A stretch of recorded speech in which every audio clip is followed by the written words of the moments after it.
ప్రసంగం విన్నాక వెళ్ళిపోతారు, ఇంటికి వెళ్ళి పడుకుంటారు, నేను పడుకుంటాను కదా.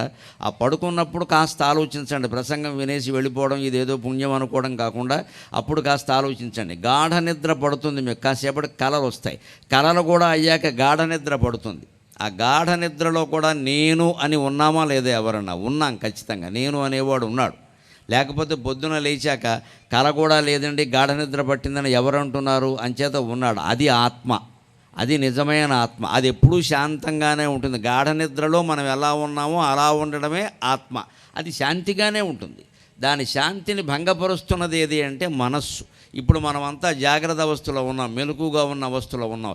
ఇన్ని వేల మంది కూర్చుని వింటున్నారు ఇక్కడ జిల్లా పరిషత్ హై స్కూలు ఆవరణలో. అందరూ జాగ్రత్త అవస్థలో మెలకుగా ఉండే వింటున్నారని అనుకుంటున్నాను. ఎవరైనా ఎక్కడ కూడా నిద్రపోతూ ఉంటే నమస్కారం. వారిని మించిన యోగీశ్వరుడు ఎవరూ లేరు, చూస్తే పుణ్యం. ఇంత గొడవ జరిగిన మాట్లాడుతూ ఉంటే ఇంతమంది జనసందోహంలో కూడా నిద్రపోతున్నాడు అంటే ఆయన సాక్షాత్ యోగ, ఇంకా అనుమానం ఏం లేదు. ఇంకా అంచేది అందరూ జాగ్రత్త అవస్థలో మెలకుగా ఉన్నారని అనుకుంటున్నాను. ఇప్పుడు మన మనస్సు పనిచేస్తుంది. నా మనస్సు నేను మాట్లాడే మాటల మీద ఉంది, మీ మనస్సు నేను మాట్లాడుతున్న మాటలు వినడం మీద ఉంది. ఇక్కడ ఏదో రకరకాల షూటింగులో మీటింగులో చేస్తున్న వాళ్ళు ఎవరి పనులు వారు చేస్తున్నారు. వారి మనస్సు వారి కార్యకలాపాల మీద ఉంది. ఇది జాగ్రత్త అవస్థ.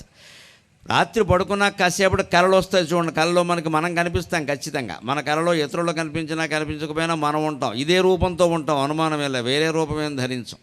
కానీ ఇంకో కుక్క, ఇంకొక ఏదో ఒక విగ్రహం, ఇంకేదో దేవాలయం, ఇంకేదో చెరువు, ఇంకేదో చెట్టు, ఇంకేదో ఆడవాళ్ళు మగవాళ్ళు బొమ్మలు ఏవో కనపడతాయి. అప్పుడు కూడా మనం ఏ అవస్థలో ఉన్నాం? స్వప్నావస్థలో ఉన్నాం. అప్పుడు ఏమైంది? ఆత్మసాక్షిగా మనస్సు ఒక చిత్రాన్ని సృష్టించింది. ప్రేక్షకుడు సాక్షిగా దర్శకుడు సినిమాని సృష్టించినట్టుగా తెర మీద ఆత్మసాక్షిగా మనస్సు ఒక చిత్రాన్ని సృష్టించింది. ఆ చిత్రమే స్వప్నం, అదే కళ.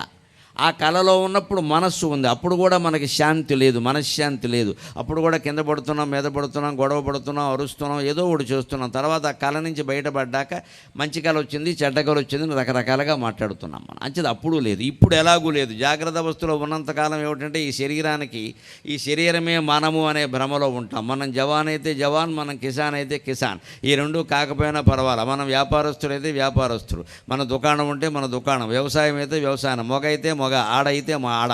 ఇలా ఏదో ఒకటి పెట్టుకుని మనం అంటగట్టుకుంటూ ఉన్నాం. ఏదైనా కార్యక్రమానికి పెడితే చూడండి, మనకి ఇక్కడ బ్యాడ్జీలు పెడతారు, ఇలా ఏవో తగిలిస్తారు పిన్నీసు పెట్టి. ఆ కార్యక్రమం అయ్యే వరకే అది ఉంటుంది, తర్వాత ఉండదు కదా. దానికి సంబంధించిన విషయం కాబట్టి అది ఉంటుంది అంతే. అలా పెడతారు. దీనికి సంబంధించిన వాళ్ళు వీళ్ళు ప్రధానులు అన్నట్టుగా. అలాగ భగవంతుడు మనకి భూమి మీదకి రాగానే పెట్టిన బ్యాడ్జీ ఏమిటంటే వీడో మనిషి, వీడో మగవాడు, లేదా వీధి ఆడది, వీళ్ళకి ఏదో కులం ఉంది, మతం ఉంది, ప్రాంతం ఉంది, ఆచారం ఉంది. ఇవన్నీ మనం తగిలించుకున్నటువంటి జెండాల్లాంటివి. ఇవి తొలగించుకొని క్రమంగా మనస్సు నుంచి కూడా వేరుపడి ఆత్మని పూర్తిగా అన్నింటి నుంచి వేరు చేయడం ఉందే, అదే ఆత్మని శాంతిగా ఉంచడం. అందువల్ల ఆత్మకి శాంతి కలగాలి అని కోరుతున్నాం. కానీ నిజానికి ఆత్మకి శాంతి అశాంతి అనేవి ఉండవు. ఎప్పుడూ ఆత్మ శాంతి మార్గంలోనే, శాంతి పదంలోనే ఉంటుంది, అనుమానం వెళ్ళ. అందుకని మనం గుర్తుపెట్టుకుని ప్రధానంగా ఆ శ్రద్ధాంజలి ఘటించవలసినటువంటి వీరులందరి ఆత్మలకి శాంతి కలగాలనే కోరుదాం. వాడుక ఎలా ఉందో అలాగే మనం మాట్లాడుకుందాం, అభ్యంతరం ఏం లేదు. ఇందులో మనం ప్రధానంగా చెప్పుకోవలసింది ఏమిటంటే, ఈ ప్రవచనాన్ని ప్రారంభిస్తూ నేను ఈవేళ ఒక కొత్త గేయాన్ని మీకు పరిచయం చేయదలుచుకున్నా. ఈవేళ బిపిన్ రావంత్ గారు, మరి మన ఆంధ్రుడు, చిత్తూరు జిల్లా వాసి సాయి తేజ గారు మరణించినందుకు మాత్రమే కాదు, ప్రమాదంలో దుర్మరణం పాలైనందుకు మాత్రమే కాదు మనం మాట్లాడుకోవలసింది. ఉన్న సైనిక కుటుంబాలు కూడా ఎప్పుడు ఏమవుతాయో తెలియని పరిస్థితిలోనే ఉన్నాయి. మనం అందరం ఆలోచించాలి ఈ విషయం. అందుకోసం కార్యకర్తలు ఈ నినాదంతో సభ ఏర్పాటు చేశారు. దేశభక్తి ప్రపూరిత ప్రసంగం అని కార్యకర్తలు బాగా ప్రచారం చేశారు. నాకు ఆ మాట నచ్చింది. ఇక్కడ చుట్టుపక్కల గ్రామాలన్నీ తిరిగి డోలు సన్నాయి మేళం పెట్టుకుని ఇంటింటికి వెళ్ళి ఇంట్లో పెళ్ళికి పిలిచినట్టు పిలిచాడు ఈ పెద్ద మనిషి. నాకు ఆనందం కలిగింది చూసి. ఇంత శ్రద్ధ ఉండాలి కార్యక్రమం అంటే, ఇంత శ్రద్ధ ఉండాలి కార్యక్రమం అంటే. దీనికోసం ఆయన 3 ఏళ్ల బట్టి శ్రమ పడుతున్నాడు నన్ను పట్టుకోవడానికి. కరోనాకి ముందే అనుకున్నాం, సరే నేనేదో అవన్నీ పల్లెటూళ్ళు మండలాలకు వస్తే పరిస్థితి నాకు తెలుసు ఎలా ఉంటుందో. ఫోటోలు పరిచయాలు ఎక్కువ ఉంటాయి, ప్రవచన సమయం తగ్గుతుంది. దాన్ని ఇబ్బంది పెట్టకుండా రకరకాలు చెప్పాను నేను. అన్ని ఊళ్ళు రావడం నా వల్ల కాదు. సరే, గోదావరి జిల్లాల భ్రమ ఒకటి, ఆ పైన కార్యకర్తల యొక్క భక్తి శ్రద్ధలు ఒకటి. నాకు ప్రధానంగా నన్నంటే మీరు అందరూ టీవీల్లో చూస్తారు, కానీ మరి నేను కూడా చూడాలి కదా, అనంతకోటి ప్రజా సముదాయాన్ని చూడాలని నాకు కూడా ఉంటుంది.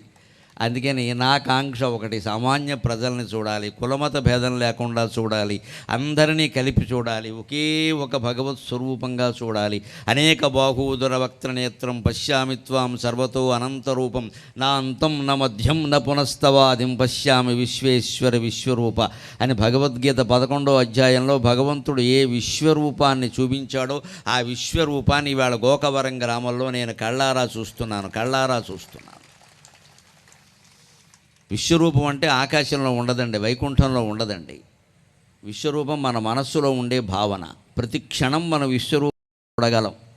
అదేదో ధృతరాష్ట్రుడు చూశాడు, అర్జునుడు చూశాడు, మనం ఎవరో చూడలేదన్నది మనం చూడగలం, ఈ క్షణమే చూడగలం. ఇక్కడ నేను చూస్తున్నది విశ్వరూపమే. ఏం చెప్పాడు విశ్వరూపాన్ని గురించి భగవద్గీతలో?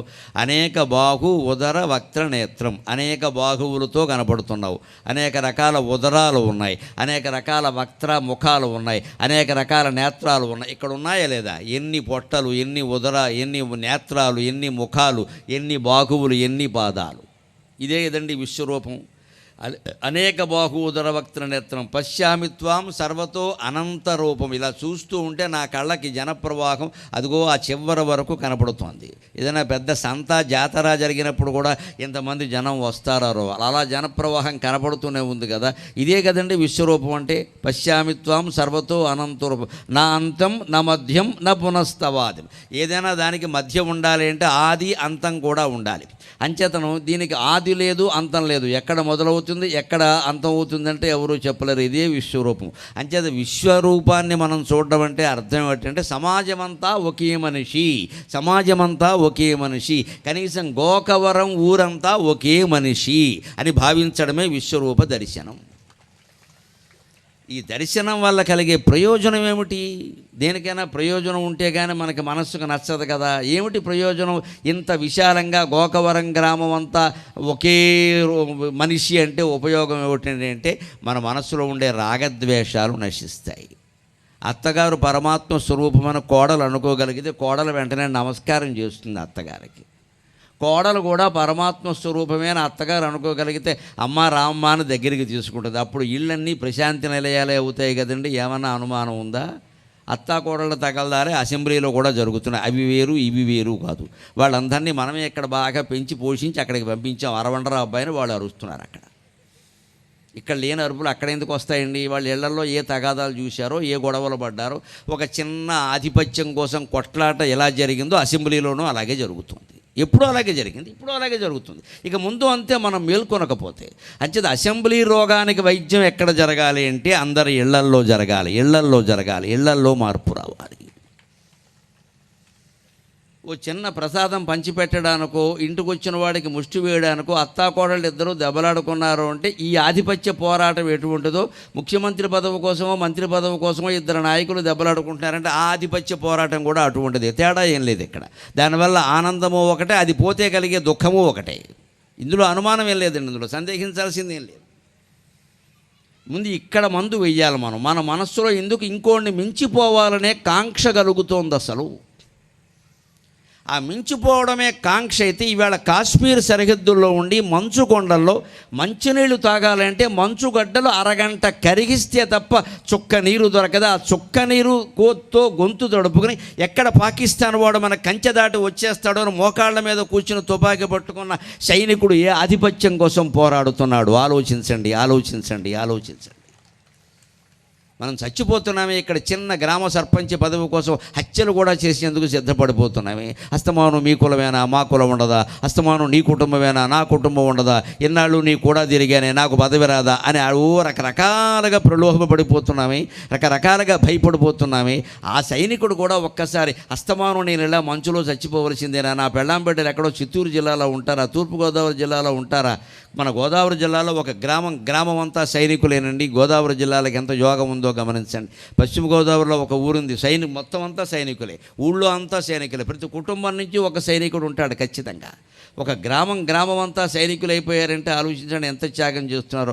వాళ్ళు కూడా ఇలాగే మనకు ఆధిపత్య పోరాటాలకు లోనై ఇంతంత కోట్లు మింగేసేటువంటి నాయకులు, ప్రజలు, వ్యాపారస్తులు ఉన్న చోట నేనెందుకు దేశం కోసం త్యాగం చేయాలి, నాకేమిటి పని, నా ప్రాణం పోగొట్టుకోవాలి, ఎందుకు పోగొట్టుకోవాలి అని బిపిన్ రావంత్కి రక్షణగా ఉన్న సాయి తేజ కానీ, సర్వసైన్యాధ్యక్షుడైన బిపిన్ రావంత్ గారు కానీ ఆలోచించి ఉంటే మనకి రక్షణ ఉంటుందా? ఎంత నిస్వార్థ త్యాగమూర్తులు వాళ్ళందరూ మనం ఆలోచించాలి ఆ విషయం. సైనికుల త్యాగం సామాన్యమైంది కాదు. పత్రికల్లో మీరు చదివి ఉంటారు, నేను స్వయంగా చూడలేదు కానీ దినపత్రికలు ఆదివారం పుస్తకాల్లోనూ వాటిలోనూ చదివి ఇంతంత మహానుభావుల గురించి అసలు ఏ తల్లి అయినా తన పిల్లలకి చెబుతోందా, ఒరే సైనికులు చేస్తున్న త్యాగం ఇదిరా అని? చెప్పడం లేదమ్మా, నన్ను మన్నించండి. మహిళలు మారితే ప్రపంచం అంతా మారుతుంది. మహిళల ముందు దేశభక్తిని పిల్లలకి నూరు పోస్తే దేశం చాలా బాగుంటుంది. ఈ సభకి వచ్చిన మహిళలందరినీ నా మాతృస్వరూపంగా భావించి నమస్కారం పెట్టి కోరుతున్నా, పిల్లలకి సైనికుల గురించి చెప్పండి, పిల్లలకి రైతుల ప్రాధాన్యం గురించి చెప్పండి. మట్టి పిసుక్కునేవాడికి నా కూతురుని ఏమైనా వంకర మాటలు మాట్లాడకండి అమ్మా. మట్టి పిసుక్కున్నవాడికి ఇవ్వకుండా ఇంకోటికి ఇస్తే పీక పిసికేస్తాడమ్మా, జాగ్రత్త. మట్టి పిసకడమే నయం. పీక పిసికేవాడికంటే మట్టి పిసికేవాడు చాలా మంచివాడు.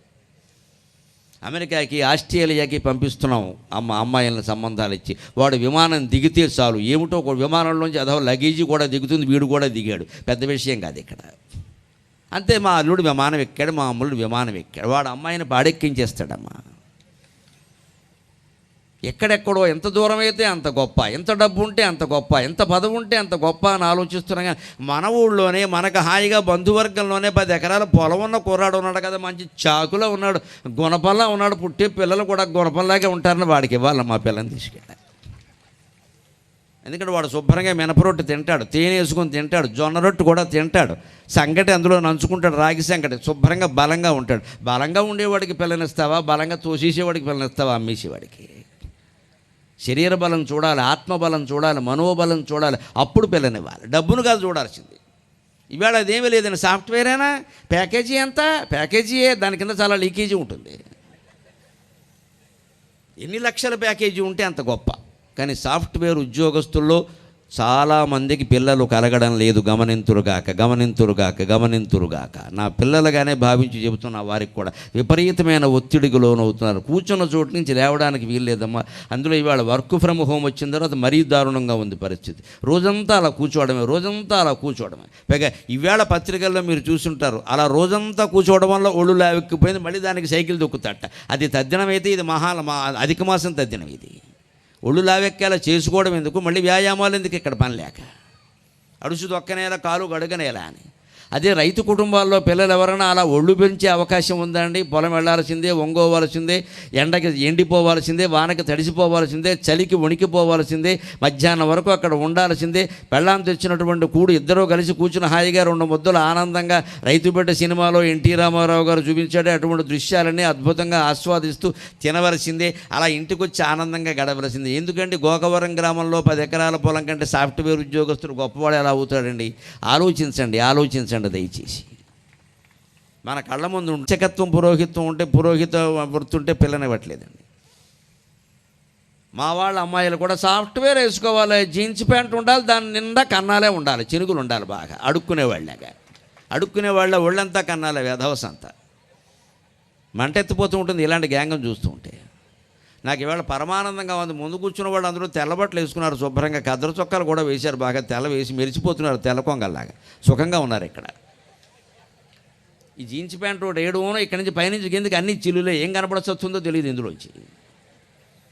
ఈ చిల్లు పైగా చింపేసి ఎంత చినిగిపోతే అంత గొప్ప, అంత ఖరీదు గొప్ప. నిజానికి అమెరికా, ఆస్ట్రేలియా నేను చాలాసార్లు వెళ్ళొచ్చాను. అమెరికా ఎప్పటికో 10 సార్లు వెళ్ళాను. ఆస్ట్రేలియా కూడా సతీ సమేతంగా 2-3 సార్లు వెళ్ళొచ్చాను. వాళ్ళెవరికి ఇంత ఈ పిచ్చి వేషాల వ్యామోహం లేదండి. మన వాళ్ళే ఇలా ఉన్నారండి. వాళ్ళెవరు అలా ఉండరండి. వాళ్ళు పంచి కట్టుకోవడం, తెల్ల ప్యాంట్ వేసుకోవడం సుఖంగా భావిస్తున్నారండి. వాళ్ళు నేను ఎక్కడైనా వాళ్ళకి ప్యాంటు చొక్కాతో కనపడితే వాళ్ళు అంటారు సరదాకి, మా ప్యాంటు చొక్కాలు మేము కూడా వేయగలమండి, ఇలాగే పంచి కట్టుకుని ఆస్ట్రేలియాలో మాకు కూడా రండి మీరు అంటారు. ఎందుకంటే వాళ్ళ గౌరవం పెరుగుతుందిట ఇలా ఉంటే. ఇండియన్ డ్రెస్ అంటారు, వాళ్ళ గౌరవం పెరుగుతుంది. వాళ్ళు అదే ఆశిస్తున్నారు.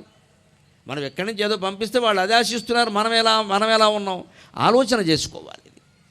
అందుకోసమే ఒక్క మాట నేను చెప్పదలుచుకున్నది ఏమిటి అంటే, మీలో ఎంతమంది పత్రికలు చదివారో, సైనికుల జీవితాలు స్వయంగా చూశారో నాకు తెలియదు. నేను పత్రికల్లో చదివాను. అంతేకాదు, నా రెండో కొడుకు పిల్లనిచ్చినటువంటి మావగారు స్వయంగా సైన్యంలో పనిచేసి రిటైర్ అయినటువంటి వ్యక్తి. నేను ఆ వ్యక్తి కారణంగా ఆ సంబంధాన్ని అంగీకరించాను. నేను సైన్యంలో పనిచేసి రిటైర్ అయిన వ్యక్తి.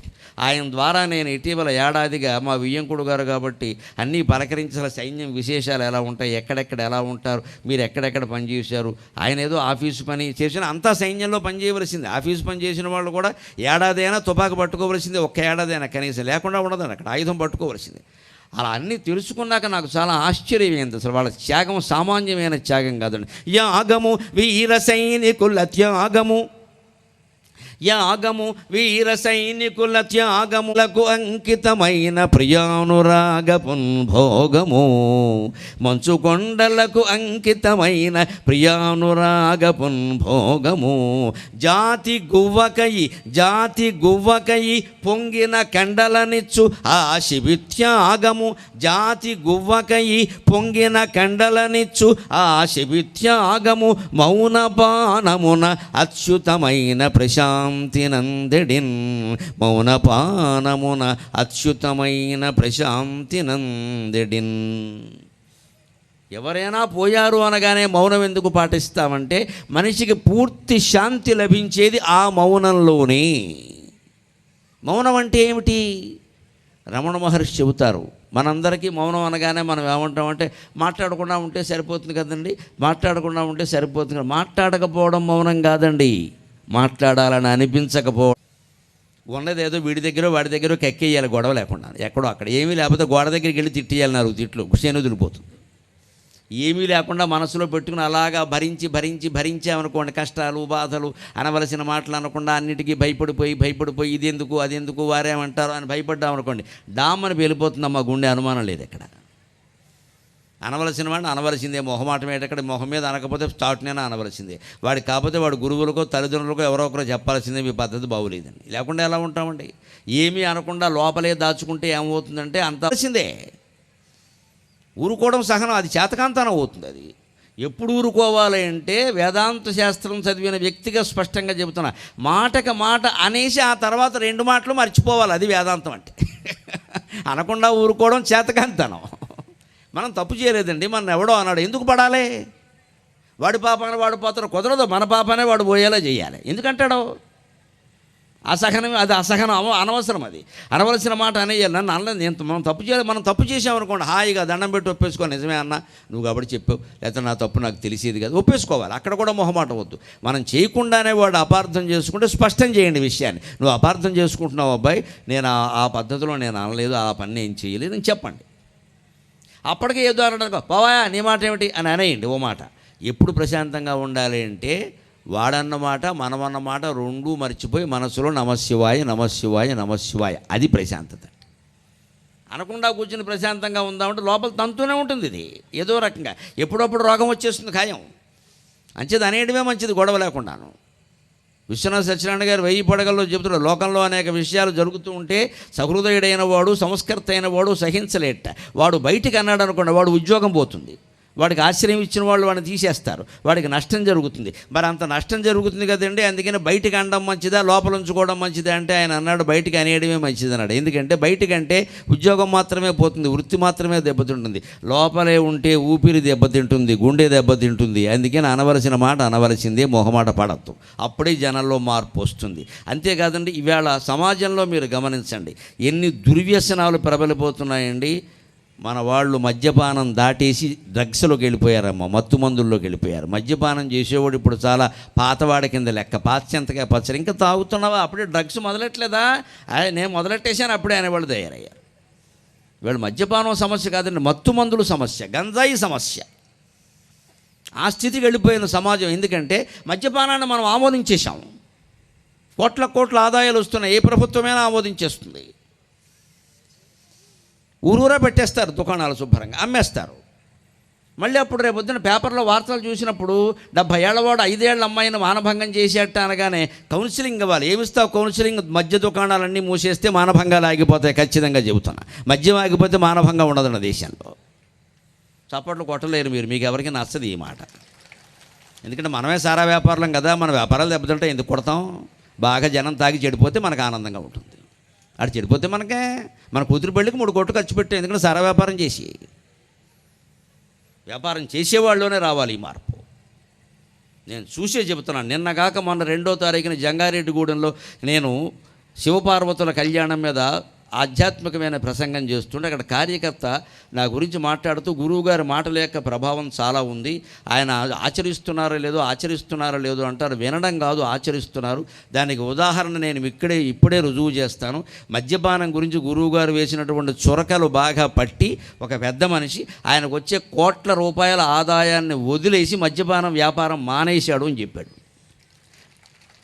చెప్పాడంటే నేను సాధారణంగా కార్యకర్తలు ఏదో కొంత అతిశయోక్తిగా మాట్లాడుతూ ఉంటారు. మేము వెనకాల అనుకుంటూ ఉంటాం, ఆయన ఏదో పొగుడుతున్నాడులే అని మేము గర్వం రాకుండా నమశివాయ అనుకుంటూ ఉంటాం మనస్సులో. ఆయన ఏదో అంటున్నాడులే లేదు, ఆ వ్యక్తి ఇక్కడే ఉన్నాడు అన్నాడు కార్యకర్త.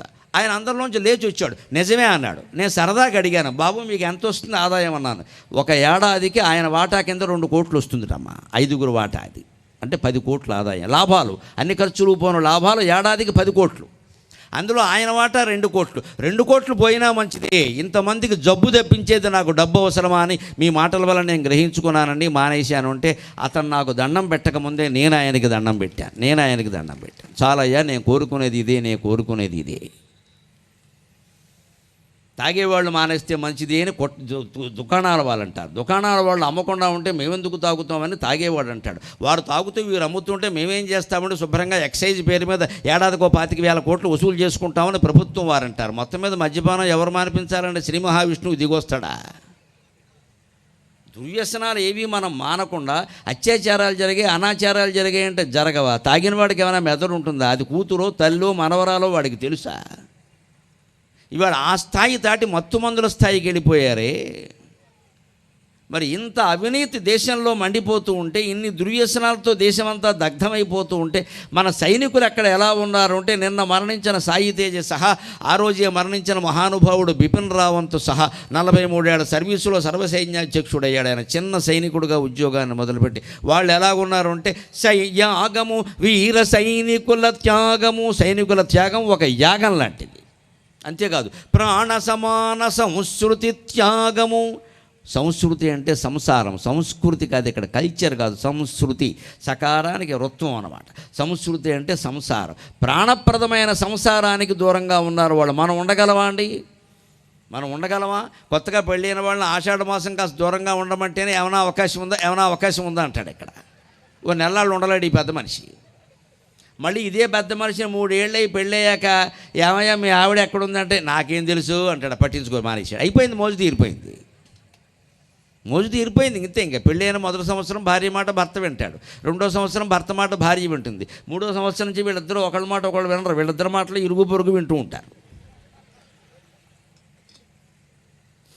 మరి మన భార్యా పిల్లలను వదిలిపెట్టి దూరంగా ఉండడానికి మనం ఎంత బాధపడతాం కదా. ఏ మేస్టార్నో లేకపోతే ఇంకెవరినో ఉద్యోగస్తున్నో ప్రభుత్వం వారు అత్యవసరమై బాబు రాజమండ్రి కాదు రంపచోడవరం వెళ్ళి పని చేయవయ్యా అనగానే వెంటనే ఎమ్మెల్యే గారిని పట్టుకుంటాడు కదా. నాకు కుదరదండి, మా ఆవిడ ఎక్కడ ఉందండి, మా పిల్లలు ఎక్కడ చదువుతున్నారని, చదువులు చెడిపోతాయండి, నా జీవితం అంతా నాశనం అయిపోతుందని మాట్లాడతాడు కదా. మరి రంపచోడవరంలో ఎవరు పని చేయాలండి?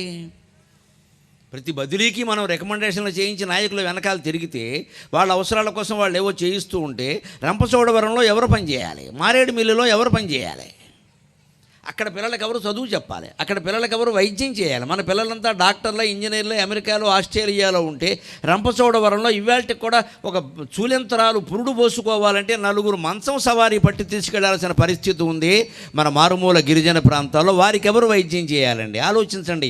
వైద్య వృత్తిలో ఉన్న పిల్లలు కలిగిన తల్లిదండ్రులందరికీ నమస్కారం పెట్టి కోరుతున్నా, మీ పిల్లలు ఏ దేశంలో చదివినా మంచిదే, వైద్యం మాత్రం ఇక్కడే చేయాలి అని కోరండి. ఇక్కడ నేను చదివించింది దండగని చెప్పండి. చప్పట్లు కొట్టారు, సంతోషం. మంచిని మెచ్చుకునే జనం ఇంకా ఉన్నారు. ఆ మార్పు రానంత వరకు దేశం బాగుపడదండి. అంతవరకు గరిగిపాటి కంఠం అరుస్తూనే ఉంటుందమ్మా, అరిగిపోయేలా అరుస్తూనే ఉంటుంది. ఎవరు మారారు ఎవరు లేదు నాకు అనవసరం, భగవంతుడు నాకు వాక్శక్తి ఇచ్చాడు, నేను అరుస్తూనే ఉంటాను. మార్పు వస్తుంది. ఈ దేశంలో మార్పు ఎప్పుడు ముందు నెమ్మదిగా వస్తుంది. 10 మంది మారడానికి 10 ఏళ్ళు పడుతుంది. కానీ ఆ 10 సంఖ్య 1000 కావడానికి 10 రోజులు చాలండి. మన దేశం విశేషమేది. ఆ 1000 లక్ష కావడానికి, 1,00,000 కోటి కావడానికి 6 నెలలు చాలండి. అవుతారండి ఖచ్చితంగా.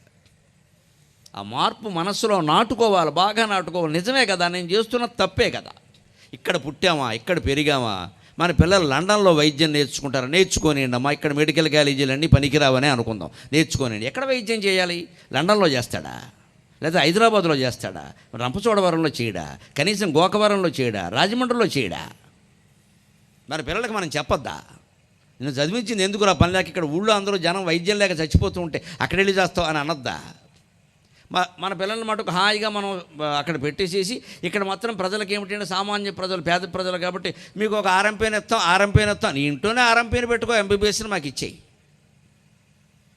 ఈ స్వార్థం ఆలోచన మాననంత వరకు ఎన్ని సభలు మనం పెట్టుకున్నా, కార్యకర్తలు ఎంత శ్రమపడినా, మేమెంత శ్రమపడి వాగినా జరిగేదేం లేదమ్మా.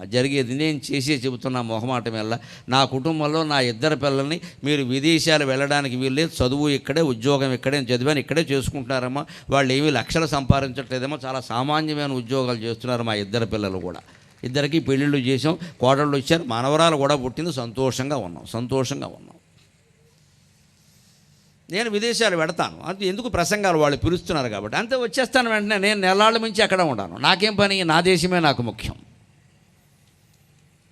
అది కూడా ఇప్పుడు రేపు జూలైలో అమెరికా రమ్మని పిలుస్తున్నారు, వాళ్ళతో కూడా నేను చెప్పాను, ఇక్కడ ఏమీ కార్యక్రమాలకు ఇబ్బంది లేకపోతేనే వస్తా, లేకపోతే నా దేశమే నాకు ముఖ్యం, నా గోదావరి జిల్లాలే నాకు ముఖ్యం, నా ఆంధ్రదేశమే నాకు ముఖ్యం, నా తెలుగు వాళ్ళే నాకు ముఖ్యం. వీళ్ళ తర్వాతే మీరు ఎవరైనా, నాకు ఖాళీ ఉంటే వస్తాను, లేదా లేదు. ఈ మార్పు నేను చేసే మీకు చెబుతున్నా, దయచేసి ఆలోచించండి. ఎక్కువగా ఎంతసేపు ఈ డబ్బు సంపాదించడం మీదే దృష్టి పెట్టకండి. ఎందుకంటే మన దేశాన్ని రక్షిస్తున్నటువంటి సైనికుల త్యాగం ఎలాంటిది, సంసారాలు వదిలేశారు. ప్రాణ సమాన సంస్కృతి త్యాగం, ప్రాణంతో సమానమైన సంసారాలు వదిలేశారు. అంతేకాదు, మంచు కొండలకు అంకితమైన ప్రియానురాగపుంభోగము. వాళ్ళ భార్యలతో, వాళ్ళ భర్తలతో వాళ్ళు ఆనందంగా గడపలేరు. ఇవాళ ఆడవాళ్ళు కూడా సైన్యంలో చేరుతున్నారండి, మహిళలు కూడా చాలా ఉన్నత స్థానాల్లో ఉన్నారు. మరి వాళ్ళు కూడా కుటుంబాలకు దూరంగా ఉన్నట్టే కదా. ఆ భర్త ఎక్కడో ఉంటాడు, ఈ భార్య ఎక్కడో ఉంది, ఏదో ఈ భార్య ఎక్కడో పల్లెటూళ్ళలో ఉంది, ఈ భర్త ఎక్కడో సైన్యంలో ఉన్నాడు, ఇవన్నీ ఉన్నట్టే కదా. వాళ్ళకి ప్రేమ కలిగింది, భార్యకి ఏదో చెప్పాలి అనుకున్నాడు, ఎక్కడ చెబుతారండి? ఫోన్ మాట్లాడడానికి కూడా అవకాశం ఉండదమ్మా సైనికులకి. సైన్యంలో కాస్త ఉన్నతాధికారులు అయితే వాళ్ళ ఫోన్లు వాళ్ళ దగ్గర ఉండవు, నాకు తెలిసిన సమాచారం. అంత నిర్బంధంలో ఉంటారని నాకు తెలియదు. కింద సెక్రటరీల దగ్గర ఉంటాయి, కొంతమంది నిఘా ఉంటారు, వాళ్ళ దగ్గర ఉంటాయి. ఎందుకంటే వీళ్ళు ఏం మాట్లాడుతున్నారో వాళ్ళు గమనిస్తారు. పోలీస్ శాఖలో కానీ, సైన్యంలో కానీ ముఖ్యమైన అధికారులు స్వతంత్రంగా ఫోన్ మాట్లాడడానికి కూడా అవకాశం ఉండదమ్మా. నిఘా ఉంటుంది, ఎప్పటికప్పుడు నిఘా ఉంటుంది. మధ్యలో బతుకుతున్నారు వాళ్ళు. భార్యతో కూడా ప్రేమగా 4 మాటలు మాట్లాడడానికి లేదండి అక్కడ. ఆ మంచు కొండల్లో బడి ఏడుస్తూ ఆ మంచు మొక్కలను దగ్గర పెట్టుకుని దాన్నే భార్య అనుకుని, దాన్నే కూతురు అనుకుని, దాన్నే కొడుకు అనుకుని, దాన్నే ముద్దు పెట్టుకుని ఆనందించాల్సిందే. మనకి మళ్ళీ పిల్లలను దగ్గర తీసుకుని ఫోటోలు దిగే అవకాశాలు వాళ్ళకి లేవండి. అంతమంది పైన వాళ్ళు ఏమైనా తక్కువ, వాళ్ళ సంఖ్య ఏమైనా తక్కువ? 5గురా 10 మందా? వేల మంది లక్షల్లో ఉన్నారండి మన సైనికులు. అన్ని లక్షల మంది సైనికులు లేకపోతే ఇవాళ పాకిస్తాన్ వాళ్ళ సమస్య కాదండి, చైనా వాడు సిద్ధంగా ఉన్నాడు దేశాన్ని మింగేయడానికి. అటువంటి వాడిని గెలవాలంటే ఎంతమంది సైనికులు ఉండాలి? ఒక్కొక్క కుటుంబంలోనూ ప్రతి తల్లి, ప్రతి తండ్రి సైనికుల యొక్క గొప్పదనాన్ని పిల్లలకి నూరిపోసి, అమ్మా నేను సైనికుడినవుతా అని అనిపించగలిగితే నా ప్రవచనం సార్థకమైనట్టే. వాళ్ళు అలా అనాలి అంటే మనం చెప్పాలి. నువ్వు డాక్టర్ అవరా, నువ్వు ఇంజనీర్ అవరా, నువ్వు ఫారిన్లో ఉండరా, నువ్వు బాగా సంపాదించుకోరా, నువ్వు నెంబర్ 1 అవరా, ఈ దరిద్రపు మాటలు కాదమ్మా. దేశానికి ఉపద్ర కూడా ఏమందో తెలుసా?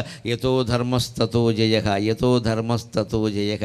మనది ధర్మమే కాబట్టి తప్పకుండా జయిస్తావు నాన్న, వెళ్ళమంది. వచ్చాడమ్మా, పొద్దున్న బయలుదేరి వెళ్ళాడు. 9 గంటలకు యుద్ధానికి అభిమన్యుడు. సాయంత్రానికి కొత్త పెళ్ళి కొడుకు శవం వచ్చిందమ్మా ఇంటికి.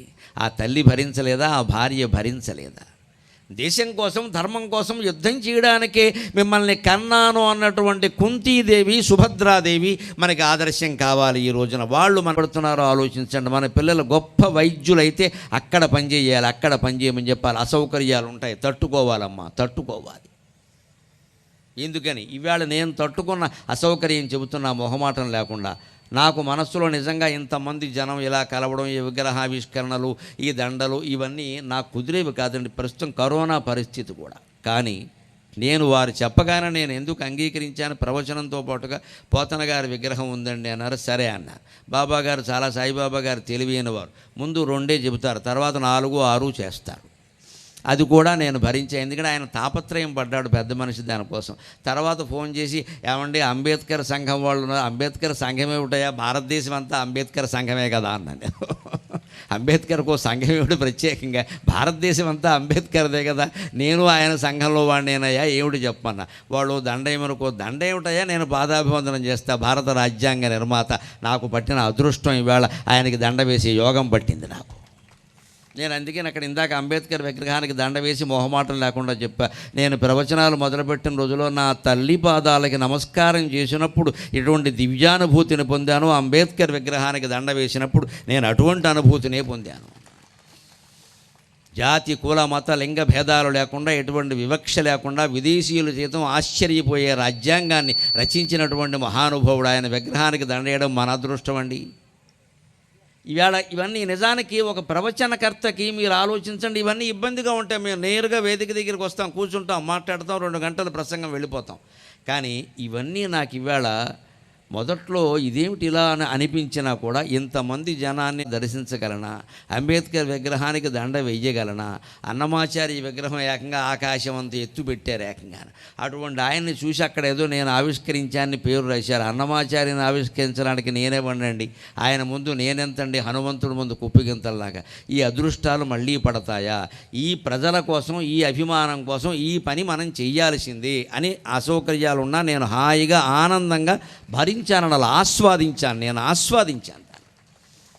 4 గంటలకు పావు తక్కువ 4కు బయలుదేరాం రాజమండ్రిలో. నేను మూట కట్టుకున్న ఒక అనుభూతి ఉందే ఈ విగ్రహ ఆవిష్కరణ ద్వారా, ఈ పనులు చేయడం ద్వారా, ఈ అనుభూతిని నేను ఎప్పటికీ మర్చిపోలేను. ఇంతమంది జనం నన్ను ఆదరిస్తున్నారు, నా కోసం చూస్తున్నారు, నేను వస్తే చాలని భావిస్తున్నారు. అందులో మహిళలు వాళ్ళ బిడ్డగా భావించి నన్ను ఆశీర్వదించారు. అందరూ మాతృమూర్తులు, వారికి నమస్కారం ప్రత్యేకంగా. వాళ్ళ అబ్బాయిని చూసినట్టే చూశారు, వాళ్ళ సోదరులను చూసినట్టే చూశారు. ఇంతమందిని నేను చూడగలనా అండి, నన్నంటే మీరు టీవీలో చూస్తారు కానీ నేను ఎలా చూడాలి, ఆ అదృష్టం నాకు పట్టింది. అంతే, జీవితంలో ఏదైనా అంతే, అలాగే భావించాలి. లేకపోతే అక్కడ సైనికులు చేసిన త్యాగాలన్నీ వృధా అయిపోతాయి. మంచు ముక్కలకు అంకితమైన ప్రియానురాగ పున్భోగము. అంతేకాదు, సైనికుల త్యాగం సామాన్యమైంది కాదండి. జాతి గువ్వకయ్యి పొంగిన కండలనిచ్చున శిబిత్యాగము. వెనక శిబి చక్రవర్తి అని ఒక ఆయన ఉండేవాడు, ఆయన త్యాగం చాలా గొప్ప మాట. గుడి పావురాలకై తొడకోసి ఇచ్చిన భూమి సులేలిన పుణ్యభూమి కొన్నాను నేను. మొత్తం ఆదివారం దుకాణాలన్నీ మటన్ మటన్ మటన్ ఎక్కడ చూసినా మొత్తం వేలాడమే.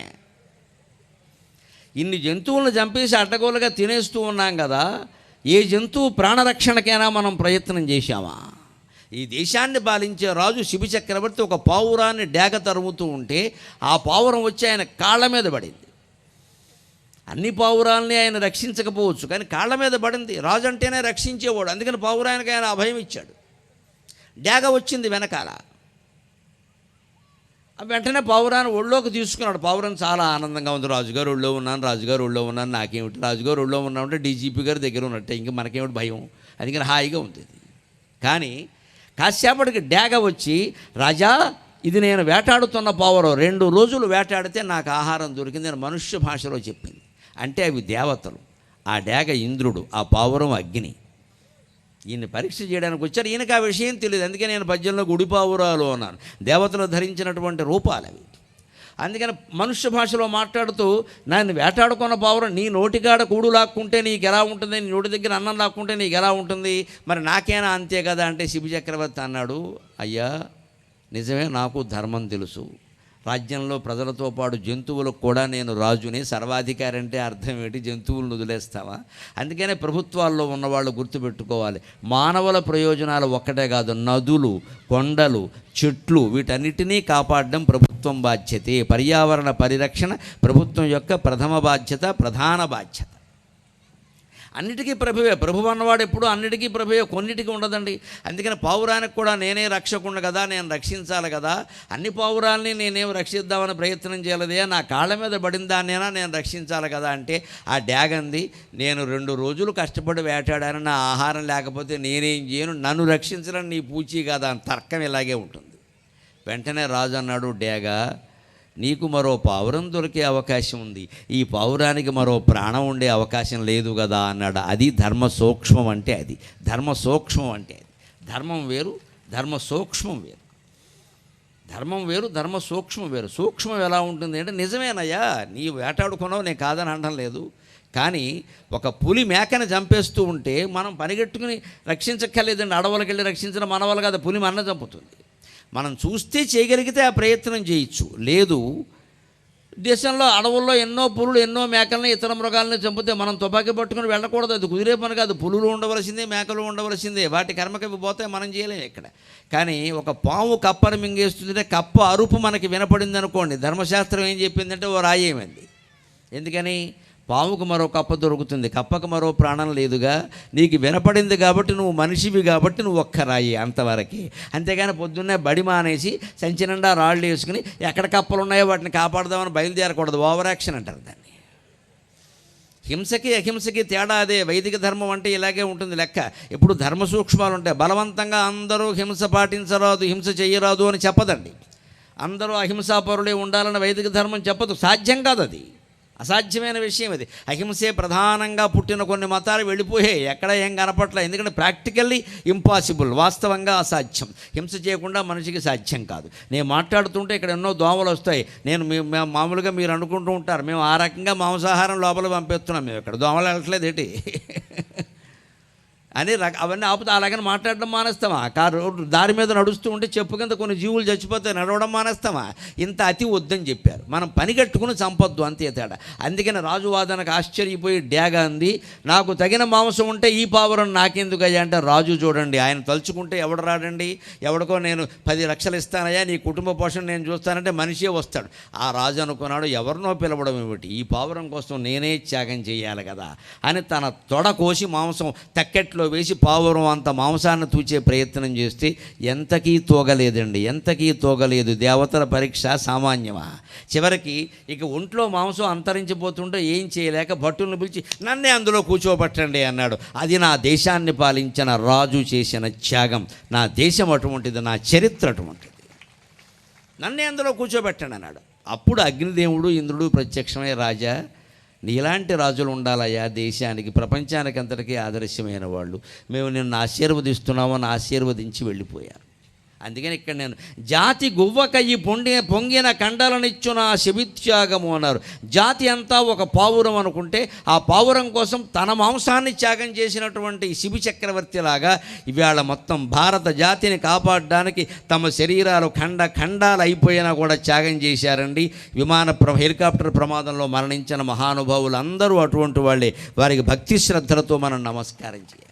ఎందుకంటే ఆ మహానుభావుడు ఎందుకు ఎడుతున్నాడు, వెల్లింగ్టన్ కాలేజీలో ఆయన చదువుకున్నాడు. అది డిఫెన్స్ స్టాఫ్ కాలేజీ. అక్కడ కొత్త సైనికులు ఉంటారు, వారిని ఉద్దేశించి ప్రసంగం చెయ్యాలి. మాకు మళ్ళీ ప్రవచనం చెప్పడం కాదు, ఇది ఉత్తేజితులు అయ్యేలా మాట్లాడాలి. సైనిక వృత్తిలో ఇన్ని ప్రయోజనాలు ఉంటాయి కదా, ప్రయోజనాల కంటే ఎక్కువగా త్యాగం గురించి చెప్పాలి. అది ఆయన చేసి చెప్పాలి. ఆ ప్రసంగం చేయడానికి ఆయన వెడుతూ ప్రమాదం పాలయ్యాడు. ఆయన ఏమైనా ఊహించాడా? అలా ఊహిస్తే భార్యతో పెడతారా అండి ఎవరైనా? పాపం ఏదో సరదాగా ఆవిడ కూడా వస్తాను అంటే అర్ధాంగి కదా అని రమ్మన్నారు. 18 మంది కెపాసిటీ ఉండే చోట 14 మంది ఎక్కారు. వారు నియమాలు కూడా ఏమీ ఖాతరు చేయకుండా చేయలేదు, అశ్రద్ధ కూడా చేయలేదు. అంతేకాదు సైనిక హెలికాప్టర్ దానికి అన్ని రకాల పరీక్షలు చేశారు, అన్నీ బాగున్నాయి. దురదృష్టం ఆయుర్దాయం లేదు, అంతే తేడా. ఇక మనం మాట్లాడుకోవలసిందే లేదు. అంతటి త్యాగం చేసిన వాళ్ళ గురించి మనం నిజంగా నివాళి అర్పించాలి అంటే చేయవలసింది ఏమిటయ్యా? 2 పనులు. ఒకటి మౌనం పాటించాం మనం, మౌనపానమున అత్యుతమైన ప్రశాంతి నందడిన్. రెండవది రెండవ పని ఏమిటంటే మన పిల్లలకి ఆ త్యాగాల గురించి చెప్పాలి. ఇక్కడ నా మాటలు విన్న వాళ్ళందరూ ఇది 2 గంటల ప్రసంగంలో నేను జవాన్ కిసాన్ 2 విభాగాలు చేసుకుని చెబుతాను కాబట్టి గంట సేపు జవాన్ గంట సేపు కిసాన్ అనుకుంటే ఈ విన్నటువంటి మాటల్లో మీకు బాగా నచ్చినవి మీకు అర్థమైనవి మళ్ళీ మీ పిల్లలకి రాని వాళ్ళందరికీ చెప్పండి. ఆ తర్వాత యూట్యూబ్లో ప్రసారం అవుతాయి. గరికపాటి నరసింహరావు అఫీషియల్ అన్న దాంట్లో అన్నీ ఎప్పటికప్పుడు ప్రసారమే వస్తాయి. ఇది కూడా 4 రోజుల్లో సంస్కరించిన తర్వాత అది ప్రసారం అవుతుంది. అక్కడ చూపించండి పిల్లలకి ఇలా ఉంటుందని. ఇవాళ నేను ఎంత ఆశ్చర్యపోతున్నాను అంటే మొత్తం కనపడి మేము వింటున్నాం అని చెబుతున్న వాళ్ళు 20 నుంచి 40 ఏళ్ల వాళ్ళు ఎక్కువ. 20 నుంచి 40 ఏళ్ల వాళ్ళు ఎక్కువ. నాకు నమ్మకం ఉంది దేశం బాగుంటుంది. 20 ఏళ్ల క్రితం నేను అవధానాలు మొదలుపెట్టినా, 10 ఏళ్ల క్రితం ప్రవచనాలు మొదలుపెట్టినా నాకు ఒకటే నమ్మకం, మా అమ్మ చెప్పిందే నమ్మకం. మా అమ్మకి నేను నమస్కారం చేసినప్పుడు నా మెడలో ఈ కండువా వేసి నేను కండువా కింద వేయట్లేదురా, ఇది జాతీయ జెండా అని నీకు వేస్తున్నాను అని చెప్పింది ఆవిడ. అది నాకు మనస్సులో ఉండిపోయింది బాగా. ఇది జాతీయ జెండా అని చెప్పి వేసింది. అందుకని జాతిని రక్షించడం, దేశభక్తిని గురించి చెప్పడం నా కర్తవ్యం. కాబట్టి నా ప్రవచనాల్లో ఎప్పుడూ దైవభక్తి ఎంత ఉంటుందో దేశభక్తి అంత ఉంటుంది, కర్తవ్యం అంత ఉంటుంది. ఖచ్చితంగా పుణ్యం ఎంత ఉంటుందో కర్తవ్యం అంత ఉంటుంది నాది. దైవభక్తి కంటే దేశభక్తి ఎక్కువ. అందుకని ఇది మీ పిల్లలకి మీరు చెప్పగలిగితే, ఇది మళ్ళీ వాళ్ళ మనసులో నాటుకునేలా చేయగలిగితే దేశంలో అవినీతి పోవడం అనేది పెద్ద సమస్య కాదు. అవినీతికి మూలం అజ్ఞానం. గమనించాలి మనం. అవినీతికి మూలం ఏదో స్వార్థం కాదండి, అజ్ఞానం. అజ్ఞానం అంటే ఏమిటో తెలుసా? మనిషి ఎంతసేపు ఈ దేహమే నేను అనుకుంటాడు. ఇదే అజ్ఞానం. అందుకోసమే దేహం కోసం, దేహ బంధాల కోసం ఇన్ని 100 కోట్లు సంపాదిస్తున్నాం. లేకపోతే అవినీతి ఎందుకండి? లక్షల కోట్లు సంపాదించిన వాడినైనా మీరు చూడండి, 2 పూట్ల అన్నం తింటున్నాడా? లేదే. ఒక పూట తింటాడు, ఒక పూట చపాతి. ఈ చపాతీకి ఇన్ని 100 కోట్లు ఎందుకే? పని లేక. అది తిన్నదరగదు మళ్ళీ. పోనీ సరైన బట్టలు కట్టుకున్నాడా? మీరు అవినీతి పరులు అని పేరు పొందుతున్న నాయకులను కూడా చూడండి, మామూలు బట్టలోనే ఉంటారని. ఏం పెద్ద ఫ్యాషన్ డ్రెస్సులు ఏమి ఉండవు, వాళ్ళకి అవకాశం లేదండి. పోనీ రాత్రి ఏమైనా పడుకోగానే నిద్ర పడుతున్న పట్టదండి. ఎందుకంటే మంచం కింద డబ్బే, మరుగుదొడ్లోనూ డబ్బే. నిద్ర ఎలా పడుతుంది? ఎప్పుడెప్పుడు రైడింగ్ చేస్తాడో తెలియదు. వెంటనే వీడికి కళ్ళు తిరిగిపోతూ ఉంటే మురిచిపోతూ ఉంటాడు. ఎందుకంటే మరి దొంగ పని చేసిన తర్వాత అలాగే ఉంటుంది. అంచేత అజ్ఞానం అవినీతికి మూలం మనం గ్రహించాలి. గ్రహించవలసిన జ్ఞానం ఏమిటంటే, ఎంత డబ్బు సంపాదించినా నాకు తినడానికి లేనప్పుడు, ఉండడానికి లేనప్పుడు, నిద్ర పట్టనప్పుడు, నిత్యం భయంతో చచ్చిపోయేటప్పుడు ఈ డబ్బు నాకెందుకు అని గ్రహించడమే జ్ఞానం. అప్పుడు ఖచ్చితంగా మనిషి నీతిమంతంగానే ఉంటాడు, అవినీతి పని చెయ్యడు. కోట్లు మింగేయాలి, మనకి కాంట్రాక్ట్ చేపట్టి రోడ్డు మీద సిమెంట్ వేయకుండా మట్టి వేసేస్తే మనకి బాగా కలిసి వస్తుంది కదా. పైగా మళ్ళీ 6 నెలల్లో రోడ్డు చెడిపోతే ఆ కాంట్రాక్ట్ మనకే ఇస్తారు కదా, ఇంకోసారి వేసేయచ్చు కదా అని ఆలోచన వచ్చినప్పుడు ఏం చేయాలంటే, ఈ కంకర్రాళ్ళు వేయకుండా, మనం సరైన సిమెంట్ వేయకుండా ఇసుకేసేసి మట్టి వేసేసి చేసిన పాపం ఉంది. ఈ వేయకుండా దాచిపెట్టిన రాళ్ళన్నీ మన గాల్ బ్లాడర్లోకి ఎడతాయి. ఇప్పుడు అంతమందికి గాల్ బ్లాడర్లో రాళ్ళు సమస్య. గాల్ బ్లాడర్ ఆపరేషన్ అంటాడు, అక్కడి నుంచి క్యాన్సర్ వచ్చిందంటాడు, దానికి ఆపరేషన్ అంటాడు. వీళ్ళు సంపాదించిన ₹1,00,00,000 క్యాన్సర్కి సరిపోయాయి మొత్తం. ఇక్కడ పెళ్ళాం బిడ్డలు ఏడవడం సరిపోయింది. అప్పుడు ఏమంటాడు, మంచం పడుకుని ఎంత సంపాదించాం కానీ తినడానికి లేదా, ఆసుపత్రులకు పోసేసాం. మరి తెలియదా? మరి రోడ్డు అడ్డగోలుగా వేస్తే అలాగే ఉంటుంది. ఇక్కడ కాంట్రాక్ట్ ఒప్పుకున్నప్పుడు చెయ్యాలి కదా. 90% సిమెంట్ ఉండాలి కానీ 10% సిమెంట్ ఉండి 90% ఇసుకేస్తానంటే అలాగా ఎందుకు వేస్తాం మనం? డబ్బు కోసమే కదండి. డబ్బు ఎందుకండి? ఆలోచించండి. డబ్బు ఎందుకు? ఏం చేసుకుంటాం? మనకి మన పిల్లల కోసం. ఎవరికైనా ఈవేళ 10 మంది పిల్లలు ఉన్నారా? ఇక్కడున్న పెద్దవాళ్ళు, నా వయసు వాళ్ళు, 60 ఏళ్ళు దాటిన వాళ్ళు ఎవరిని పలకరించినా మీరు, మేము అన్నదమ్ములం 5 అండి, అప్పచెల్లెళ్ళు 6 అండి, ఇలా మాట్లాడతారు. మా కాలంలో ఉండేవారు. ఇవాళ ఎవరికీ లేరండి. మేమిద్దరం, మాకిద్దరం అంతే. మూడోవాడు ఉంటే ఆక్షేపణే. 2 పిల్లలు మించి లేరా? లక్షల కోట్లు సరిపోవడం లేదా? ఇది అజ్ఞానం కాకపోతే ఏమంటారండి దీన్ని? ఈ దేహం కోసం, ఈ దేహంతో బంధం ఉన్న భార్య, భర్త, పిల్లలు, ఈ 4 సభ్యుల కోసం ఇంత దేశాన్ని మోసం చేయాలా? అంత సైనికులు కష్టపడి రక్షించిన దేశాన్ని, ఇంత రైతులు చెమటోడ్చి పండించి పోషిస్తున్న దేశాన్ని మనం మోసం చేయాలా? ఆలోచింతురుగాక మీరలు. ఈ అజ్ఞానం వదిలిపోతే అవినీతి ఖచ్చితంగా. అందుకోసమే ఆధ్యాత్మికత. లేకపోతే ఊరికే మాట్లాడే ప్రయోజనం ఏమిటి? అంచేత ముందు దాని గురించి చెప్పాలి. రెండోది, మౌనం వల్ల ఏం ప్రయోజనం కలుగుతుంది అంటే, మౌనం అంటే ఇందాకే చెప్పుకున్నాం, మాట్లాడకపోవడం కాదు, మాట్లాడాలని అనిపించకపోవడం. మీరు ఇంట్లో అభ్యాసం చేయండి. ఇది చాలా ముఖ్యమైన మాట. ఇంట్లో అభ్యాసం చేయండి. పొద్దున్న 1 అరగంట, సాయంత్రం 1 అరగంట మీ ఇంట్లోనే కూర్చోండి. మళ్ళీ దానికి దేవస్థానం, దేవాలయం, నదీ తీరం అని వెళ్ళకండి. ఏం అవసరం లేదు అవన్నీ. మీ ఇంట్లోనే కూర్చోండి. మీకు వీలైన చోట కూర్చోండి. పొద్దున స్నానం చేసి కూర్చోండి, పాచిమోహంతో కూర్చోకండి. అలా ఉంటే ఇది పని చేయదు. స్నానం చేసి కూర్చోండి, ఉతికిన బట్టలు కట్టుకోండి. పట్టుబట్టలు అవసరం ఏం లేదు, దానికి ప్రక్రియ ఎక్కువ చేయొద్దు. పట్టుబట్టలు, ఆకులు, పువ్వులు, పీటలు, పసుపు, కుంకుమ ఇవన్నీ వేసరికి 10 అవుతుంది. పూజ తేవాలి ఇక్కడ. మొత్తం వ్యవస్థ అంతా ఇక్కడే దెబ్బతింటుంది. ఈ మొత్తం ప్రక్రియలన్నీ జరుగుతారు అక్కడ. 6 చెంబులు 16 గ్లాసులు పెడతాడు. వీడి మనస్సు అక్కడ చావదు. వీడి మనస్సు ఎక్కడుందంటే ఎవరు వచ్చారు, చౌదరి గారు వచ్చారా, రెడ్డి గారు వచ్చారా, వారు వచ్చారా, ఎమ్మెల్యే గారు, వారందరూ వస్తారు. సత్యనారాయణ స్వామి రాడు. వీళ్ళు ఎంతమంది వస్తే మనకేం ఉపయోగం ఇక్కడ? ఆర్భాటం, అంగు, క్యాటరింగు, వాళ్ళని పిలిచామా, వీళ్ళని పిలిచామా, దీనికోసం కాదమ్మా. అందుకే నేను ఈ పూజలు వ్యవస్థల్లో ఆర్భాటాలు వద్దని స్పష్టంగా చెబుతా. మీ ఇంట్లో మీకు వీలైన చోట పొద్దున్న ఒక అరగంట, సాయంత్రం ఒక అరగంట ఓ మూలకి వెళ్ళిపోయి కూర్చోండి. వీలైతే గడియ చెడ తీసేసేయండి, ఎవడు రాకుండా. భర్త భార్య కూడా రావద్దు, మనం ఒక్కడమే ఉండాలి. పూర్తిగా మనస్సుని ఏకాగ్రం చేసి నమశివాయ నమశివాయ నమశివాయ. మీకు విష్ణుమూర్తి ఇష్టదైవమైతే నమో నారాయణాయ నమో నారాయణాయ నమో నారాయణాయ. మీకు అమ్మవారి ఇష్టదైవమైతే శ్రీమాత్రే నమః శ్రీమాత్రే నమః శ్రీమాత్రే నమః. ఏదో మీ ఇష్టదైవం యొక్క నామం మీదకి మనస్సు మళ్ళించి నెమ్మదిగా జపం చేయడం ప్రారంభించండి. ఒక్క 5 నిమిషాలు చేశాక మీరు దాని మీదే దృష్టి పెడితే ఏం జరుగుతుందో తెలుసా? ఆ నమశివాయ నామం మనస్సులో మోగుతూ ఉంటుంది. మనస్సు మౌనం అయిపోతుంది, ధ్వన్యాత్మకం అయిపోతుంది. మనస్సు ధ్వని మీదే ఉంటుంది. అది మనోమౌనం, అది మనోమౌనం. ఆ అభ్యాసం ఏళ్ల తరబడి చేశాక తర్వాత చేయవలసిన పని ఏమిటంటే ఆ నమశివాయ నామం కూడా లేకుండా, నారాయణాయ నామం కూడా లేకుండా పూర్తిగా మౌనం, మనస్సును మౌన దశలోకి తీసుకెళ్ళగలిగితే అది సాక్షాత్ భగవత్ సాక్షాత్కారం, అదే ఆత్మ సాక్షాత్కారం. అభ్యాసం ద్వారా ఇంత తేలిగ్గా మనం ఆత్మ సాక్షాత్కారాన్ని పొందవచ్చు. ముందు ఒక రూపాన్ని ధ్యానించడం, తర్వాత ఆ భగవంతుడు నామం మీద దృష్టి పెట్టి నామధ్యానం చేయడం, తర్వాత నామరూపాలు రెండూ విడిచిపెట్టి దానికి ఆ నామం ఎక్కడి నుంచి ధ్వనిస్తుందో, ఆ రూపం ఎక్కడి నుంచి స్ఫురిస్తుందో అక్కడ దృష్టి పెట్టడం. పెడితే అది మౌనం, మనస్సు పూర్తిగా మౌనంలోకి వెళ్ళిపోయింది. అది గొప్ప ప్రశాంతినిస్తుంది. అక్కడ మీరే భగవంతుడు. ఆ భగవంతుడు వేరే ఎక్కడో లేడు. గుళ్ళో ఉన్న భగవంతుడు ఈ ఆత్మకి ప్రతిరూపం అంతే. నువ్వే స్వయంగా దేవుడు అని తెలుసుకుంటావు. ఇంక నీకు ఉండమన్నా ఈ కోరికలన్నీ ఉండవు. ఇక్కడ ప్రశాంతంగా ఉంటావు. నీకు వెళ్ళాలనిపిస్తే వెడతావు, లేకపోతే లేదు. ఎవరన్నా పిలిస్తే, అవసరం అనిపిస్తే వారి కోసం పెడతాం, మన కోసం మనం చెయ్యం. డబ్బు సంపాదన అంతే, బంధాలు అంతే, మమకారాలు అంతే, చేయవలసిన పనులు అంతే. అంత దివ్య స్థితికి చేరుకుంటాం. మౌనం అంత గొప్పది.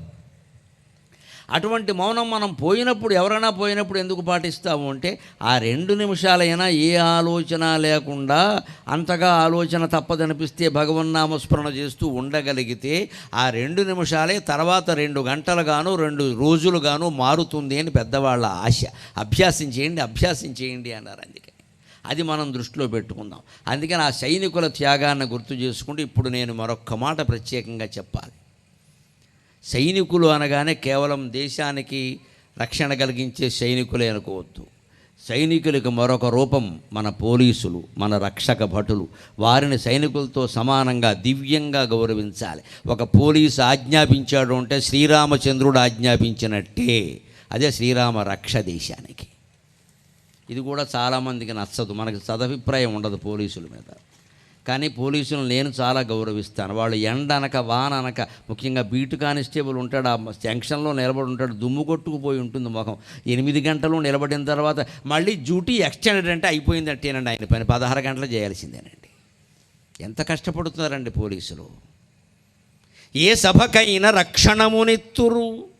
అందుకే నాకు ఈ సభకు కూడా అన్ని ఏర్పాట్లు చేయడంలో సహకరించిన పోలీస్ సోదరుల మీద కూడా పద్యం చెప్పాలని నాకు అనిపిస్తుంది. ఏ సభకైనా రక్షణమునిత్తురు, ఏ సభకైనా రక్షణమునిత్తురు. దారి ప్రమాదమైనచో దూషిన బాణమట్లు పడి, దారి ప్రమాదమైనచో దూషిన బాణమట్లు పడి దోషము గనుగొని సేవ చేతురు. దారి ప్రమాదమైనచో దూషిన బాణమట్లు పడి దోషము గనుగొని సేవ చేతురు. ఆయాసము సైచి జాతికి సహాయమునర్తృ తుఫానులందు. ఆయాసము సైచి జాతికి సహాయమునర్తృ తుఫానులందు. పోలీసుల సేవలించద బళి నరజాతికి రామరక్షలన్. నరజాతికి రామరక్ష పోలీస్ డిపార్ట్మెంట్. పోలీసు ఆజ్ఞాపిస్తే తండ్రి ఆజ్ఞాపించినట్టుగా భావించాలి. ఇవాళ మన సంస్కారం ఎంత దిగజారిపోయింది అంటే, అక్కడ పోలీసు ఉంటే ఎడంవైపు పెడతాడు, పోలీసు కనుక లేకపోతే కుడివైపు పెడతాడు. ఎందుకు వెళ్ళామంటే పోలీసు లేడిగా అంటాడు. అంటే అడుగడుక్కి పోలీసులు ఉంటారా? అమ్మాయిల మీద అత్యాచారాలు జరుగుతాయి, వెంటనే మనం విమర్శ చేసేటప్పుడు పోలీసులు ఏం చేస్తున్నారు? ఏం చేస్తారు? నువ్వు తాగిసి చేస్తే నేను తాగమని వాడు చెప్పలేదే, తాగినవాడే మాట్లాడతాడు ఈ మాట. అంటే వీడు చేసే పని వీడు మాండవు, అది పట్టుకోవాలి. దొంగ తాను చేసే దొంగతనానికి సిగ్గుపడకుండా నన్ను పట్టుకోకపోవడం పోలీసు తప్పు అంటే ఈ భాషకు వ్యాఖ్యానం ఎవరు చేస్తారండి? నువ్వు ముందు నీ పనికి నువ్వు సిగ్గుపడాలా వద్దా? ఆయన పట్టుకోకపోవడం పక్కనట్టు. ఇన్ని వేల మంది ఇక్కడ కూర్చున్నారు, మీరు పోలీసులు వేల మంది ఉండరండి, 100 మంది కూడా ఉండరండి. ఈవేళ కూడా 10 మందో 15 మందో ఉండుంటారు. ఎలా కాపాడతారండి ఎవరైనా? ఇవాళకి ఏమైనా దివ్యశక్తులు ఏమైనా ఉన్నాయా? మనం క్రమశిక్షణగా ఉండాలి, మనం పద్ధతిగా ఉండాలి. ఏదైనా జరిగితే వాళ్ళు వస్తారు. మనం చేసే వంకర పనులన్నీ చేసేసి పోలీసులు లేరు సమయానికి ఎక్కడ ఎన్ని చోట్ల ఉంటారు? వరుణ శ్రీ మహావిష్ణువు దశావతారాల ఎక్కడ పడితే అక్కడ అవతరించడానికి. వాళ్ళ కష్ట సుఖాలను కూడా మనం అర్థం చేసుకోవాలి బాగా. పోలీసులు ఇవాళ పోలీస్ శాఖలో అందుకే వచ్చిన గొప్ప మార్పులు 2 రాష్ట్రాల్లో కూడా నేను చూస్తున్నాను. మిత్రమండలి కింద ఉండే ప్రయత్నం కూడా జరుగుతోంది. మనకు దాని గురించి 4 మాటలు చెప్పడం, ఇది మేము మీ మిత్రులమయ్యా, మేము శత్రువులేం కాదు, మిమ్మల్ని కాపాడడం కోసం మేము ఉన్నాం, మీ మీద పెత్తనం చేయడానికి కాదు. మనం కూడా అర్థం చేసుకోవాలి ఆ విషయం. మన ఒక వ్యక్తిగత స్వేచ్ఛ మొత్తం దేశ రక్షణ కంటే ఎక్కువ. మేము హైదరాబాద్లో చూస్తూ ఉంటామండి, డ్రంక్ అండ్ డ్రైవ్ ఎంత దరిద్రంగా తయారైందో తెలిసే పరిస్థితి. నిన్నగాక మొన్న జరిగిందండి, ఒకే రోజు 3 ప్రమాదాలు, ఒకే రోజు 2 గంటల్లో. ఏం చేస్తారమ్మా పోలీసులు? చివరికి ఆడవాళ్ళు కూడా మొదలెట్టారమ్మా, నమశివాయ నమశివాయ నమశివాయ. అందుకే నేను పల్లెటూళ్ళలో మహిళలను చూస్తే నమస్కారం పెడతా. మీకు దుర్వ్యసనాలు ఉండే అవకాశాలు చాలా తక్కువ. పట్టణాలకు రాక వచ్చి చెడిపోకండి అమ్మ. హైదరాబాద్ అసలే రాకండి, పని లేదు మీకు ఇక్కడ. పట్టణాల్లో పరిస్థితులు వేరుగా ఉన్నాయండి. మగాడు తాగితే మేము తాగకూడదా, మగాడు తిరిగితే మేము తిరగకూడదా? ఇదా స్వేచ్ఛ? ఇదా స్వేచ్ఛ? కనీసం ఇదివరకు సగం జాతి మీద అందరికీ నమ్మకం ఉండేది. మహిళలు చెడిపోరు, మహిళలు తాగరు, మహిళలు సిగరెట్లు కాల్చరు, ఇవన్నీ ఉండేవండి. ఇప్పుడు అవి ఏం లేకుండా పోయే. మొత్తం అంత సమానం. దేంట్లో? చెడిపోవడంలో, బాగుపడడంలో కాదు. చదువులు ఉద్యోగాలు సమానమైతే పర్వాలేదండి, తాగడంలో సమానమా? ఒక పోలీసు ఒక ప్రసిద్ధ కుటుంబానికి చెందినటువంటి అమ్మాయిని డ్రంక్ అండ్ డ్రైవ్లో పట్టుకుంటే మా నాన్న ఎవరో తెలుసా అందండి. మన్నాడు పేపర్లో వచ్చింది.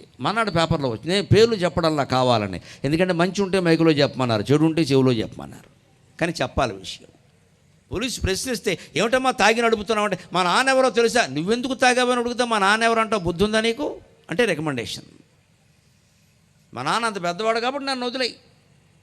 పైగా రోడ్డు మీద అమ్మాయి పెద్ద గొడవ, పోలీసులు కొట్టినంత పనిచేసింది. ఈ స్థితిలో మహిళలు పురుషులు అందరూ మొత్తం పోలీసుల మీద తిరగబడుతూ రకరకాలుగా మాట్లాడితే, ఒకవేళ వాళ్ళు ఏదైనా లాఠీతో దెబ్బ ఇగానే వెంటనే వాళ్ళకి ఫోన్, మా వాడిని వదిలేయి, మా వాడిని వదిలే. అందరిని వదిలేస్తామా? ఈ దేశాన్ని వదిలేయండి. అందుకే నేను మొహమాటం లేకుండా భగవత్పాదాల సాక్షిగా చెబుతున్నా, ఇప్పటికీ రాజకీయ నాయకులు కల్పించుకుని ఫోన్లు చేయకుండా ఉంటే IAS IPS అధికారులు చాలా చక్కగా పరిపాలన చేస్తారు, చాలా చక్కగా చేస్తారు. ఉండొచ్చండి 10% వాళ్ళలో కూడా పొరపాటు మనుషులు. మనలో లేరా అండి? మనలో లేరా? వాళ్ళేనా? ఎందులో లేరు? ఆకుకూరల వాడిని బుట్ట తీసి దులపవయ్యా అంటే అందులో 10% పనికిమాలిన కూర ఉంటుందమ్మా. 90% బాగుంటే చాలు కదా. ఒకరున్నారు ఇద్దరున్నారని మాట్లాడొద్దండి. మనం ఏం చేస్తున్నాం ఇక్కడ, అది ఆలోచిస్తే అర్థమవుతుంది. ఇక్కడ అసలు తాగడమే తప్పు అన్నప్పుడు తాగి నడిపామా, తాగడమే తప్పు అన్నప్పుడు తాగడంతో చేసిన ఏ పనైనా తప్పే. దాని గురించి ఎవరు అడగకూడదా? నీ మూతి దగ్గర ముక్కు దగ్గర ఏం పెట్టకూడదా? నువ్వు దానికి రికమెండేషన్ చెబుతావా? వాళ్ళ అబ్బాయిని వీళ్ళ మేనల్లుండి అంటాను. పొరపాటున ఏమైనా లాఠీ జడిపిస్తే వెంటనే పోలీసులు దుశ్చర్యలు, ప్రజలపై ప్రతాపం. దుశ్చర్య ఏమిటండి? ఇది లాఠీ వాళ్ళకి ఇచ్చింది ఎందుకండి? లాఠీకి దండం పెట్టుకుని అభిషేకం చేయడానికే, చెదగొట్టడానికే ఇచ్చారు. దాన్ని ఉపయోగించకపోతే లాఠీ ఎందుకంటే పని లేక. తుపాకీ వాడకపోతే సైనికుడి దగ్గర తుపాకీ ఎందుకంటే తల కింద పెట్టుకు పడుకోవడానికే. అలా పెట్టుకుంటే ప్రమాదవశాత్తు పేలుతుంది, ఆయన పోతాడు. కాల్చవలసిన వాడిని కాల్చడానికే తుపాకీ, కొట్టవలసిన వాడిని కొట్టడానికే లాఠీ. నా దృష్టిలో లాఠీ అంటే కనకదుర్గాదేవి చేతుల్లో ఆయుధం. దాన్ని గౌరవించండి. అమ్మవారి చేతుల్లో ఆయుధాలు ఎందుకు ఉన్నాయండి? దేవతల చేతుల్లో, దేవతల అహింసామూర్తులు కదా, ఆలోచించండి. రాముడి చేతుల్లో ధనుస్సు ఎందుకండి? అందుకే పోలీసు చేతుల్లో లాఠీ. రాముడి చేతిలో